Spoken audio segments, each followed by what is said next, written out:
और वो सूत्र है सावधान रहना। एक कहानी आपको बताऊं। भीम के समान ऐसा बलवान विशाल काय था, लोग डरते थे। ऐसा लोग कहते थे कि 100 आदमियों का बल उस एक व्यक्ति में है। 100 आदमियों को एक साथ वो खींच सकता है, परास्त कर सकता है। एक दिन शिकार खेलने के लिए तो जंगल में गया, शायद गर्मी के दिन थे। तो जाते जाते जिस जानवर के पीछे जंगल में भागा वो तो दूर कहीं चला गया। उसने घोड़े दौड़ाए, थक गया, सारे दिन इधर उधर भटकता रहा, जंगल में रास्ता भटक गया। और रास्ता भटक गया, भूख प्यास से पीड़ित, कुछ दिख नहीं रहा है, क्या करूं। तो घोड़े को खड़ा कर दिया और एक पेड़ पर चढ़कर उसने देखा तो जंगल में दूर उसको एक प्रकाश की लौ दिखी, ऐसे दिया जैसे टिमटिमा रहा हो। उस दिशा में गया तो वहां जाकर वो देखता है कि एक झोपड़ी है छोटी सी, एक वृद्धा, एक बुढ़िया बैठे चरखा काट रही है। उसने जाकर देखा, बहुत बूढ़ी थी, प्रणाम किया, कहा कि मैया मैं ऐसा भटक गया हूं, एक यात्री हूं, तो अब रात को कहां जाऊंगा, बहुत भूखा भी हूं, तू मुझे कुछ खाने को दे सकती है और विश्राम की जगह दे सकती है क्या। तो बुढ़िया ने कहा ठीक है बेटा, जो कुछ सूखी रोटी मेरे पास है वो तुझे देती हूं, तू खा ले। और उसके बाद उसने कहा मैया बहुत थक गया हूं, मुझे सोने की जगह दे दे। तो उस बुढ़िया ने कहा कि बेटा सोने की जगह तो दे सकती हूं, पर एक शर्त है। क्या शर्त है। तू देख रहा है कि मैं चरखा काट रही हूं, उसमें कच्चा धागा निकल रहा है, से उंगली से छू दें तो टूट जाए। हाँ, तो तू जब तक सोया रहेगा मैं जितना धागा काटूंगी तेरे शरीर में लपेटती रहूंगी, और जब तेरी नींद खुले तो तू धागे तोड़ के अपने चले जाना। वो हंसने लगे, रे हाँ हाँ, एक दिन तू साल भर चरखा काट के लपेटते रहना धागा, मुझे सोने को तो दे। सो गया, बहुत थका था, बड़ी गहरी नींद में सोया। और सूरज जब काफी चढ़ गया तो नींद खुली। जब नींद खुली तो केवल पलकें ऐसी थीं जिसमें धागा नहीं लपेटा गया था। आंख खोलकर देखता है, तोड़ना तो दूर, हिल नहीं सकता। और तब कहा कि मैया क्या हो गया। उसने कहा बेटा कुछ नहीं, वही कच्चा धागा था, मैंने तुझ पर लपेटा। अगर तूने पहला धागा तोड़ दिया होता तो बंधन में न होता, क्योंकि तूने पहला धागा नहीं तोड़ा, इसलिए अब तेरी नियति यही है कि तू बंधा हुआ पड़ा रहा और यहीं मर। ये पहला धागा हम तोड़ने को तैयार नहीं है, इसलिए मन में हमारे बल नहीं आता है, तो पहला धागा तोड़ना पड़ेगा।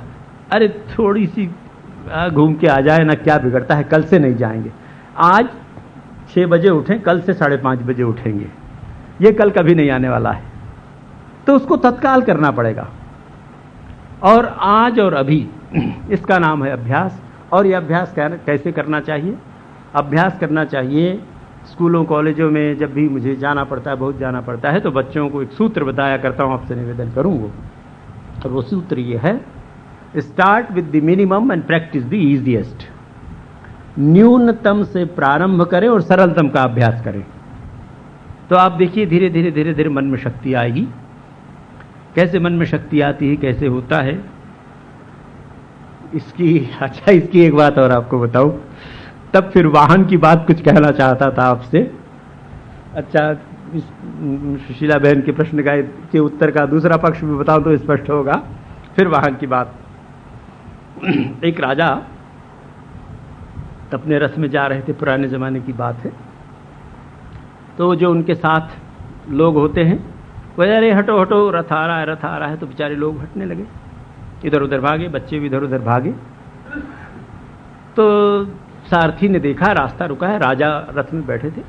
उन्होंने देखा कि रास्ते के बीच में एक बहुत बड़ा सांड खड़ा हुआ है, फुफकार रहा है। तो घोड़े भी थोड़े बिचके, सारथी भी डरा, और तब लोग उसको भगाने लगे, या चला, अरे हटो हटो, ये सांड आ गया, रास्ते में खड़ा है। तो इतने में राजा ने आश्चर्य से देखा कि एक युवक, शायद रहा हो 22-25 साल का, वो दौड़ कर आया और उसने सांड को बच्चे की तरह गोद में उठा लिया और चला गया। राजा को बड़ा आश्चर्य हुआ। किसी का रथ रोको। और रथ रोककर रथ से नीचे उतरे राजा और जाने लगे कि अरे देखो किधर गया। तो लोगों ने बताया कि महाराज इसी तरफ गया है। तो राजा आगे बढ़कर गए तो एक बूढ़ा लाठी के सहारे खड़ा था। उसने राजा को देखकर प्रणाम किया और डर गया कि राजा क्यों आए। पुराने जमाने के लोग तो को हुजूर कोई गलती हो गई। तो उसने कहा बाबा तुम कौन हो? बोला बस आपको अन्नदाता आपकी एक प्रजा हूं। तो राजा ने पूछा कि अच्छा यहां मैंने देखा एक युवक उस सांड को बच्चे की तरह उठाकर ले गया, अंदर कहां चला गया? तो ये कहता है कि महाराज हाँ वो मेरा नाती है। अरे तुम्हारा नाती है? अच्छा कैसे हुआ? चलो चलो दिखाओ। तो बूढ़ा उसको ले गया बेचारा डरते हुए और फिर उसने अपने नाती को पुकारा कि बेटा जरा ले आ तो सांड। वो सांड उठाकर ले आया, रख दिया और वो भी बेचारा हाथ जोड़े खड़े कि अब राजा आ गए, न मालूम क्या अपराध हो। तो राजा ने बड़ी नम्रता से बूढ़े से कहा कि बाबा मैं नाराज बिल्कुल नहीं हूं, मैं ये रहस्य जानना चाहता हूं कि कैसे ये हुआ, इतना बड़ा सांड और ये जैसे अभी पैदा हुआ बछड़ा इस तरह उठाकर ले गया। तो कहता अन्नदाता यही रहस्य है। जब ये सांड बछड़ा पहले दिन पैदा हुआ था, हम तो किसान हैं, घर में गाय रखते हैं, दूध दूहते हैं, तो मैं दूध दुहा करता था और मेरा नाती भी तब छोटा था। तो मैं अपने नाती से कहता था बछिया उठा के, ये बछड़ा उठाकर उधर रख तो जरा मैं दूध धो लूं। तो वो उठा के रख दिया करता था और तब से आज तक एक दिन भी इसने नागा नहीं किया है। तो सांड बढ़ता गया तो इसकी शक्ति भी बढ़ती गई और इसीलिए आज वो बछड़े के समान इसको उठा सकता है। ये रहस्य है मन की शक्तियों को दृढ़ करने का। अब इसकी व्याख्या अधिक नहीं करूंगा। तो कल यात्रा के उस मोड़ पर आकर हम रुके थे जहां आपसे निवेदन किया गया था कि हमारी वास्तविक यात्रा तो भीतर की यात्रा है। हम मानसिक रूप से कितने मैच्योर हैं, कितने प्रगल्भ हैं, ये बात थी। तो शरीर की दृष्टि से हमारी जो आयु है उस आयु का कोई विशेष महत्व नहीं है, बहुत थोड़ा। लोग कहते हैं भाई हमको 50 साल का अनुभव है। अरे तुम हमारे सामने बच्चे हो, हम 62 साल के 72 साल के हो गए हैं, 50 साल का हमको अनुभव है। अच्छा 50 साल का आपको अनुभव क्या है दादाजी पिताजी? यही अनुभव है कि 50 साल आप धर्मतला से बेलूर मठ और बेलूर मठ से धर्मतला आए हैं।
तो उम्र बढ़ने के अनुभव इसी तरह के अनुभव होते हैं। ये अनुभव जीवन के लिए उतने उपयोगी नहीं होते। तो पहले दिन ये चर्चा हुई थी कि अपने मानसिक अनुभवों को देखना पड़ेगा, अंतर्निरीक्षण के द्वारा हमें उसकी परीक्षा करनी पड़ेगी। और परीक्षा करके हम अपने जंक्शन पर पहुंचे थे। गंतव्य की बात बीच में रह गई थी। आज वाहन से प्रारंभ करें, फिर समय होगा तो गंतव्य की थोड़ी चर्चा होगी। तो आइए अब हम इस स्थिति में आ गए हैं कि हम सब ने ये स्वीकार कर लिया है कि हम यात्री हैं और यात्री होना हमारी विवशता है। आप रुक नहीं सकते, या तो हम नीचे की ओर जाएंगे या ऊपर की ओर जाएंगे। मनुष्य के जीवन की ये विडंबना है कि वो स्थिर नहीं रह सकता। स्थिर तभी रहेगा जिस दिन वो गंतव्य पर पहुंच जाएगा। गंतव्य पर पहुंचने के पूर्व वो अवश्य यात्री है, या तो भटकने वाला यात्री होगा या रास्ते पर चलने वाला यात्री होगा। ये निर्णय आपको और मुझे करना है। तो जब हम यात्री होने को विवश हैं, हमारी यात्रा निरंतर चल रही है, अनादिकाल से शुरू हुई है और अनंत काल तक चलती रहेगी, और ये यात्रा क्योंकि अनादिकाल से शुरू हुई है, अनंत में विलीन होने पर ही समाप्त होगी और उसके पहले नहीं।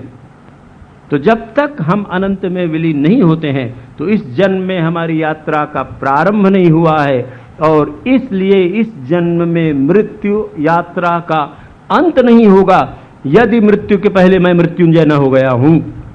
ये सिद्धांत निश्चित याद रखना चाहिए कि हमारी यात्रा अनंत अनादिकाल से चली और चल रही है। तो जब ये व्यवस्था है, तो प्रश्न आया, परमानंद जी ने कहा, तो भाई इसका वाहन क्या है? कहां से यात्रा प्रारंभ कर रहे हैं? प्रारंभ बिंदु, गंतव्य, वाहन और मार्ग, ये आपके सामने निवेदन किया गया था। तो आइए वाहन की बात थोड़ी सोचें कि वाहन क्या है, किस गाड़ी से हमें जाना है। आज से हजारों साल पहले किसी यात्री के मन में ये बात आई और उसने एक शब्द में हमें ये बात कह दी कि शरीर माध्यम खलु धर्म साधनम। ये शरीर ही वो वाहन है जिसके द्वारा हम अपनी जीवन यात्रा के अंतिम पड़ाव में भी पहुंच सकते हैं, या अपनी जीवन यात्रा के अंतिम पड़ाव से भटक कर लाखों करोड़ों कल्पों तक दूसरे रास्ते में जाकर गड्ढे में गिर सकते हैं, अशुचि नरक में जा सकते हैं। वाहन एक है। अब जब उस व्यक्ति ने ये कहा कि ये शरीर ही इसका वाहन है, तो इस वाहन की बड़ी फिक्र की गई, और विरोचन से जो भूल हुई थी उससे 1000 गुने ज्यादा भूल आज हमसे हो गई। और क्या भूल हुई ये आपके सामने जब रखूंगा तो आप मुझसे पूरी तरह सहमत हो जाएंगे। ये शरीर वाहन तो है, और इस शरीर वाहन से हमें यात्रा करनी है। यात्रा करके कहां जाना है? शरीर में यात्रा करके हमको अशरीरी होना है, उस आत्मा में जाना है। वो गंतव्य वही है, माम उपेत्य वाली बात है। मुझे पहुंचकर, गंतव्य का संक्षेप यही है कि जहां से हमने यात्रा प्रारंभ की वहीं पहुंचेंगे, अर्थात ईश्वर से हमारी यात्रा प्रारंभ हुई और ईश्वर में पहुंचकर यात्रा समाप्त होगी। तो ये वाहन, हमारा शरीर, हमारी जीवन यात्रा का एकमात्र वाहन है। तो इसके रख रखाव की व्यवस्था करनी चाहिए, इसकी यांत्रिकता देख लेनी चाहिए, इसका मैकेनिज्म देख लेना चाहिए। और जब इसके मैकेनिज्म की बात हुई, इसकी यांत्रिकता की परीक्षा करने की बात हुई, तो पिछले 250-300 सालों में सारी दुनिया के वैज्ञानिकों ने, चिकित्सकों ने, डॉक्टरों ने अपना सारा ध्यान इस यंत्र की ओर लगाया। और दुर्भाग्य की बात है कि इन 300 सालों में, और विशेषकर कोई 150 साल में, ग्रे ने जब एनाटॉमी की बात करी, फिजियोलॉजी की बात करी, और उसने जब मुर्दों को तन्न तन्न करके देखा, शरीर के यंत्र की रचना की ओर उसने ध्यान दिया। और पहली बार जब उसके बाद और उसके साथियों ने कोई 150 साल पहले, 125 साल पहले हमें ये बताया कि ये शरीर में जो रक्त है वो निरंतर चल रहा है, उसका संचार हो रहा है। ये बात जब उन्होंने बताई, उन्होंने बताया कि रक्त को संचारित करने के लिए इस शरीर यंत्र के भीतर एक पंप लगा है जो 24 घंटे चलता है और बिना रुके निरंतर 100 साल तक, 150 साल तक काम कर सकता है। ऐसे कुछ चमत्कार दिखे तो सारी दुनिया के वैज्ञानिकों और चिकित्सकों ने अपना ध्यान इस वाहन के इस बाहरी भाग में लगाया। और इसलिए मानव शरीर के बारे में हम इतना अधिक जानते हैं कि उस लगभग उस ज्ञान की व्यर्थता से सिद्ध हो रही है। ठीक है, सब कुछ आपने जान लिया, शरीर के विषय में जब हमने अपना सारा ज्ञान उसमें अर्पित कर दिया, तन मन धन सब कुछ शरीर के ज्ञान में लगा दिया, तो एक बड़ी भूल हो गई। और भूल ये हो गई कि जिस गाड़ी का ऊपरी रूप था, जो बॉडी थी गाड़ी की, मोटर की, उसकी पेंटिंग में, उसके रख रखाव में सारा धन, सारी संपत्ति चला दिए, और जब गाड़ी स्टार्ट की तो पता लगता है चलती नहीं है गाड़ी। तो मानव व्यक्तित्व, जब शरीर की बात कही गई, शरीर माध्यम खलु धर्म साधनम, तो केवल इस देह की बात नहीं कही गई, तब मानव व्यक्तित्व की बात कही गई। मानव व्यक्तित्व वो वाहन है जिसके द्वारा हम जीवन यात्रा के अंतिम पड़ाव पर पहुंचेंगे, केवल शरीर नहीं। तो केवल शरीर के ज्ञान में रचे पचे लोग सैकड़ों बार प्रयत्न करके वहीं रह गए, कहीं न बढ़ नहीं सके, उसी शरीर में धस गए। हमारे ऋषियों ने भी सोचा, हमारे पूर्वजों ने सोचा, और शायद महाभारत से भी 4000 साल पहले इस बात को उन्होंने सोचा और सोच के हमें बताया, और अनुभव करके उन्होंने हमें बताया। मानव व्यक्तित्व का इतना सुंदर वर्णन है उपनिषदों में। कठोपनिषद की बात आपसे कहूं, उसमें एक उपमा दी गई है कि ये मानव व्यक्तित्व क्या है। मानव शरीर नहीं, मानव शरीर की भी जानकारी है, किंतु शरीर तो केवल बाहर का एक खोल है। उसके भीतर और कितनी क्या चीजें हैं उसको जाने बिना हम पूरे व्यक्तित्व को जान नहीं सकते। और जब तक आपको वाहन के पूरे मैकेनिज्म का ज्ञान न हो, जब तक वो यंत्र कैसे चल रहा है, उसके भीतर की मशीन क्या है, क्लच कैसे वर्क करता है, गियर कैसे काम करता है, ब्रेक लग रहा है कि नहीं, फ्यूल उसमें कौन सा लगेगा, डीजल की गाड़ी में पेट्रोल डालने तो नहीं चलेगा, पेट्रोल की गाड़ी में डीजल डालने तो नहीं चलेगा, ये कब मालूम होगा? कि जब केवल गाड़ी की चमक धमक नहीं बल्कि उसकी मैकेनिज्म से आप परिचित हैं, पूरी गाड़ी से, समूची गाड़ी से, रेलगाड़ी से पूरी तरह परिचित हैं। स्टीम इंजन है कि इलेक्ट्रिकल इंजन है कि डीजल इंजन है, तो उसकी सारी यांत्रिकता से परिचित है तब। तो मानव व्यक्तित्व की यांत्रिकता केवल शरीर नहीं है, और इसलिए यमराज ने नचिकेता को समझाया। मैं वो श्लोक आपके सामने नहीं रखता हूं, जो जानना चाहेंगे बाद में आपसे निवेदन कर दूंगा। तो नचिकेता को उदाहरण देते हुए उन्होंने समझाया यमराज ने कि देख नचिकेता, ये मानव व्यक्तित्व क्या है, क्योंकि यही ये वाहन है जिसके द्वारा गंतव्य पर पहुंचना है। तो उस युग की जैसी उपमाएं थी, आवश्यकताएं थी, जो दृश्य थे, उसके अनुसार उन्होंने उदाहरण दिया। आज के युग में जैसे हम बिजली का, टेलीफोन का उदाहरण देते हैं, तो नचिकेता को यमराज ने एक रथ का उदाहरण दिया और कहा कि नचिकेता देख, ये शरीर एक रथ है। अच्छा, ये तो रथ है, वाहन है। इस वाहन में बैठने वाला एक रथी है जो उस वाहन में बैठा है, उसका नाम है आत्मा। अब आत्मा क्या है इसके विस्तार में न जाएं, इतना आप समझ लें कि हमारे भीतर एक चैतन्य शक्ति है। थोड़ा आप सोचेंगे तो समझ जाएंगे, ये हम शरीर नहीं, इसका आप अनुभव करते हैं, मन की अनुभूति करते हैं, बुद्धि की अनुभूति करते हैं, और वो बुद्धि के पीछे है। अगर समय रहा, मैंने कल आपसे निवेदन किया था कि कर्म वो टिकट है जो हमको गंतव्य पर पहुंचाएगा, और थोड़ा सा अगर गलत हो गया तो नीचे गिरा देगा। उसकी चर्चा थोड़ी कर लेंगे अगर समय रहा तो। वो कैसे स्टैंप लगता है उस कर्म की टिकट का, वो दूसरी बात है। तो जब ये बात शुरू हुई तो नचिकेता को उसने बताया कि देख, इस रथ में बैठने वाला जो रथी है, जो यात्री है, वो आत्मा है। तो जब हम इस शरीर यंत्र के पीछे पड़े तो बड़ी भूल हो गई यात्री से, और उसने शरीर को यात्री समझ लिया। यात्री तो वो चैतन्य आत्मा था, पर शरीर के संधान में कैसे ये भूल हुई? मान लीजिए हमारे डॉक्टर मित्र लोग यहाँ बैठे हैं, वो मेरे रक्त का नमूना लें, चमड़ी का नमूना ले लें, हड्डी का नमूना ले लें, मैरो मज्जा का नमूना ले लें, मसल्स का नमूना ले लें, यहाँ लंबर पंक्चर करके सीरम निकालने उसका नमूना ले लें, स्टूल, यूरिन, सारी चीज़ें ले लें और लेके परीक्षा करें, और परीक्षा करके कल ला के रिपोर्ट मुझे बताएं कि महाराज ये हो आप, इतना लिम्फोसाइड है, इतना इसिरोफिलिया है, ये सारे, इतना फलाना, ये सारी चीज़ें बता दें। तो आप क्या इस बात में आश्वस्त होंगे कि डॉक्टरों की सारी रिपोर्ट का ग्रैंड टोटल स्वामी सत्यरूपानंद है?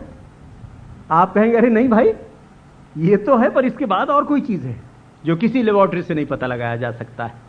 किसी लेबोरेटरी की जांच में, किसी थर्मोमीटर में, किसी ब्लड प्रेशर नापने की मशीन में, किसी स्कैनिंग में आप उसको पकड़ नहीं सकते हैं, पर आप स्वयं जानते हैं कि वो है। भले आप पकड़ नहीं सकते, वो यात्री है, उसका नाम आत्मा है। और क्या है फिर उसकी और विस्तार की बातें हैं, पर एक चीज है जिसको आप जानते हैं, जिसका आप अनुभव करते हैं, जिससे सबसे ज्यादा आप परिचित हैं, फिर भी ना आप उसको छू सकते, ना सूंघ सकते, ना देख सकते, पर 24 घंटे आप अनुभव करते हैं। गहरी नींद में सोकर उठते हैं तो भाई बड़ा मजा आया, बहुत अच्छी नींद आई।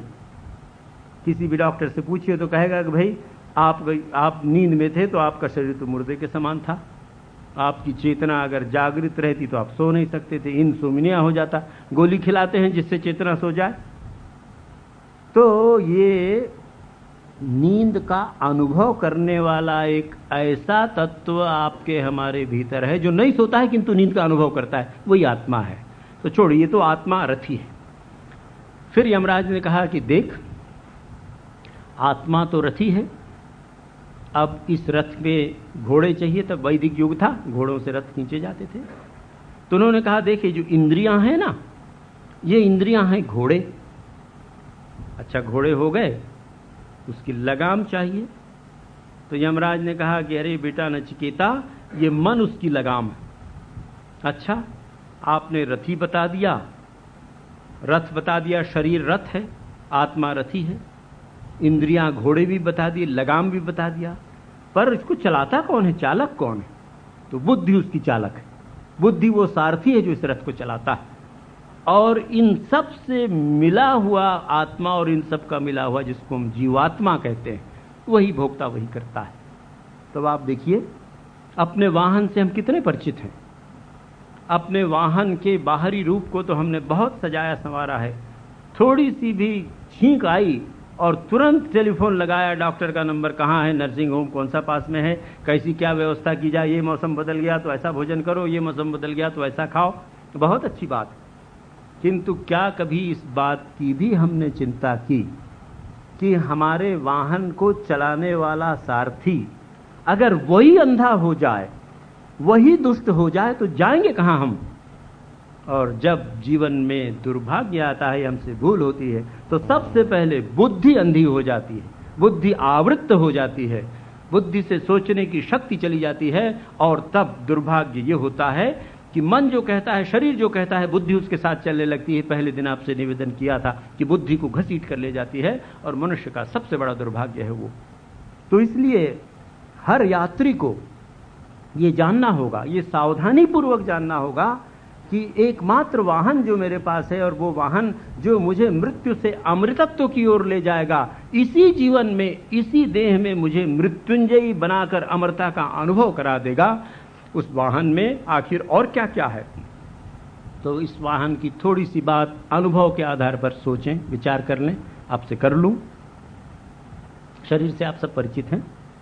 अपने शरीर से अगर ठीक परिचय न हो तो मेरा निवेदन है किसी डॉक्टर मित्र से करके परिचय कर लेना चाहिए, जानना चाहिए इसके विषय में कि शरीर की कैसे प्रक्रिया चलती है, कैसे हजम होता है, मेटाबॉलिक सिस्टम क्या है, कैसे सुनता है। ये डॉक्टर मित्रों से जाकर इस वाहन के बारे में जानना चाहिए, तो रख रखाव ठीक से कर सकेंगे आप। बिना दवा के स्वास्थ्य के नियमों को जानकर आप बहुत स्वस्थ रह सकेंगे। शरीर को जान गए, उसके बाद दूसरा अनुभव आपका हमारा सबका है, और वो ये है, किसी से पूछा कि क्या बात है झुंझुनवाला जी, बड़े, अरे महाराज मन बहुत खराब है आज। तो मन तो कोई बाहर से दिखता नहीं, पर आप ठीक जानते हैं कि भाई शरीर से भिन्न एक मन है जो बहुत खराब है। क्यों भाई? काशी वो बहुत प्रसन्न है। हाँ महाराज आप, बड़ी खुशी की बात है, अमुक हो रहा है, विवेकानंद उसकी शूटिंग हो रही है, चलेंगे देखेंगे। तो कहां से आई प्रसन्नता मन में? तो मन से हम सब परिचित हैं। परिचित नहीं है, केवल जानते हैं। अंग्रेजी में जिसको नॉडिंग एक्वेंटेंस, हेलो, पहचान, हाँ, बस उससे अधिक कुछ नहीं। क्या जानते हैं मन के विषय में? दूसरों के मन की छोड़िए, अपने मन के विषय में क्या जानते हैं पूछ के देखें। क्या मुझे मालूम है कि कौन सी बात में मैं नाराज हो जाऊंगा? यदि मुझे मालूम है तो मैंने क्रोध को जीत लिया है। पर कभी हम मालूम तब होता है जब हम क्रोधित हो जाते हैं। क्या मुझे मालूम है कि किस समय मेरा मन खराब हो जाएगा? तब मालूम होता है जब खराब हो चुका। तो हम अपने मन के विषय में जानते नहीं। इसलिए यात्री को सावधान होकर अपने मन के बारे में जानना चाहिए। अपने मन के विषय में जो जितना अच्छी तरह जानेगा, अपने घोड़ों को वश में रख सकेगा।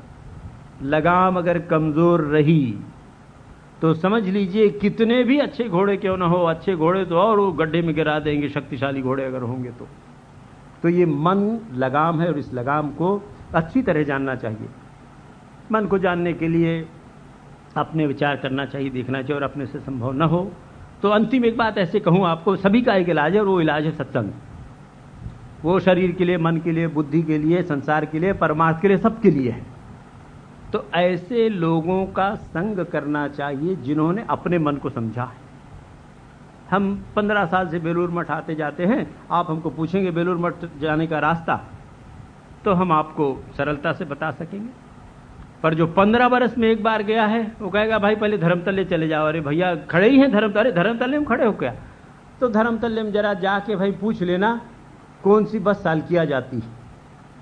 उसके पास ही बेलूर मठ की बस खड़ी थी, चली भी गई, और उस सालकिया में उसने जाके उतार दिया। क्यों भाई? अरे भाई तुम बेलूर मठ जाना है, उतरो महाराज, ये तो सालकिया जाएगी, हमको कैसे उतार दिया? अरे तुमने तो कहा सालकिया जाएंगे, ये तकलीफ होती। तो कच्चे मन वालों से कभी नहीं पूछना चाहिए, तो वो सालकिया में उतार देंगे आपको। ना धर्मतले में रहे, ना बेलूर मठ में पहुंचे, वहां जाम में जाके फंस गए, ना इधर जा सकते ना उधर जा सकते। इसलिए जिन्होंने अपने मन को समझने की कोशिश की है, हमारे शास्त्र जिनको मनीषी कहते हैं, जो मनन करे, जो मन का ईश है उनका संग करके या उनकी किताबों से मन को समझ लेना चाहिए। मन को हमने समझ लिया तो शरीर और मन को जब हम समझे तो हम उस यात्री से बेहतर हो गए जो केवल शरीर को जानता है। हमारी यात्रा की सुविधा, हमारा वाहन बहुत अच्छा होगा उसकी तुलना में जो केवल शरीर को जानता है। अब शरीर और मन को हमने जाना, मन में ऐसा लगा कि यहाँ तो कोई देखने वाला नहीं है, चलो बहुत अच्छी एक घड़ी टेबल में रखिए, उठा के पॉकेट में रख लें।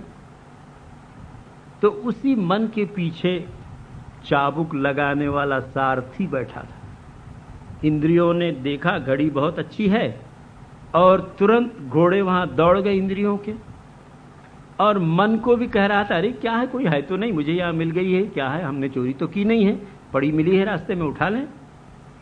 तो चाबुक लगाने वाले सारथी ने खींचा लगाम को, ये खींचने वाला बुद्धि। फिर मन को समझने के बाद बुद्धि को समझना चाहिए, मन को संयत और बुद्धि को शुद्ध करना चाहिए। हमारी कठिनाई यही है कि हम शरीर की शुद्धि में तेल साबुन कपड़ा समय सब इतना लगा दिए कि फुर्सत ही नहीं है बुद्धि को शुद्ध कर सके। और अगर बुद्धि शुद्ध नहीं है तो संसार में कोई शुद्धि, कितनी भी सफाई, अच्छा से अच्छा शैम्पू और साबुन कभी हमको साफ नहीं कर सकता। तो बुद्धि शुद्ध होनी चाहिए। सभी शास्त्रों में आपने सुना होगा, सभी महात्माओं से सुना होगा, बुद्धि को शुद्ध करना चाहिए। शुद्ध बुद्धि क्या है? शुद्ध बुद्धि की सरल पहचान है जो सत्य और असत्य का विवेचन कर सके, अच्छे और बुरे का विवेचन कर सके, तात्कालिक सुख और परम सुख का विवेचन कर सके, जो कल्याण और अकल्याण का विवेचन कर सके, उसका नाम है शुद्ध बुद्धि। तो ये बुद्धि को शुद्ध करें। अच्छा, शुद्ध तो करें, अशुद्ध कैसे होती? बुद्धि की अशुद्धता का सरल लक्षण, उसका डायग्नोसिस करना हो, उसकी पहचान करना, उसके सिंड्रोम बहुत सरल ये है कि अगर वो मन और शरीर के पीछे भाग रही है, मन जो कह रहा है, शरीर जो कह रहा है, उसको शायद हाँ चलो लड़ो बहादुर, हम साथ हैं तुम्हारे, तो समझ लेना चाहिए बुद्धि हमारी बहुत अशुद्ध है।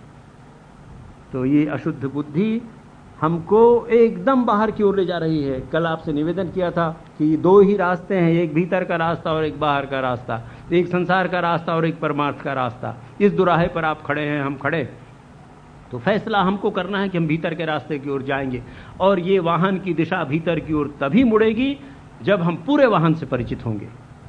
तो अभी तो केवल हम शरीर और मन से परिचित थे, वो बाहर जा रहा है। तो बुद्धि जो सारथी है वो भी अगर इसके साथ जाए तो और भी सरल शब्दों में कहना हो तो जहां स्वार्थ है उसका ही नाम अशुद्धि है और कुछ नहीं।